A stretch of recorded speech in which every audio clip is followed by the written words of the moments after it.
At a time where our country is so divided and some feel that the justice system is not just for all, we talked to some in the Dallas community about the verdict and what it means moving forward.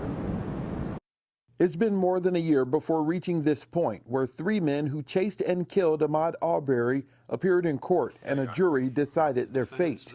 We, the jury, find the defendant, Travis McMichael, guilty.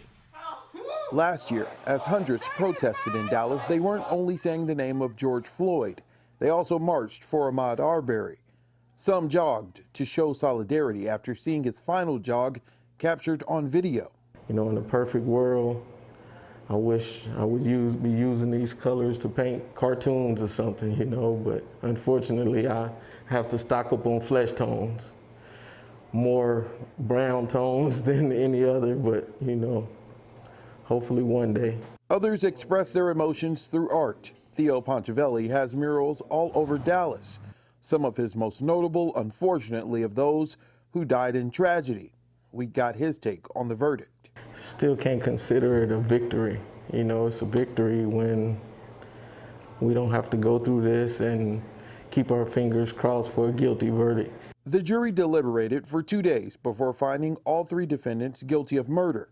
Friendship West Baptist Church pastor Frederick Haynes sat with the Arbery family in court last week. In light of, you know, what we've experienced here with, as you said, a Tatiana Jefferson, both them John and so many others, to be honest with you, we cannot help but feel that finally we are taking baby steps to creating a country where justice is for all and not just for the few.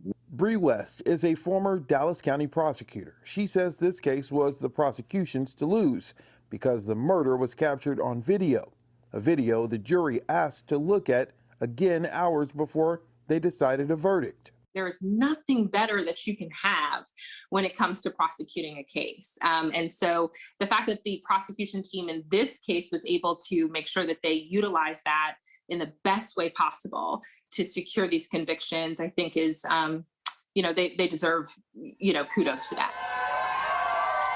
While the verdict can provide some closure for the Arbery family, those we talked to say they won't celebrate too much, knowing incidents like this can and likely will happen again. The only reason we get out in the streets, the only reason we protest injustice is because there is injustice.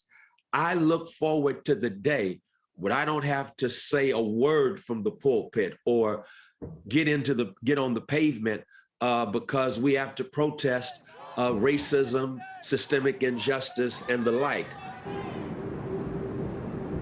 Now here locally, the focus will shift to the Tatiana Jefferson trial. That will start next year in January, where a former police officer is charged in her murder.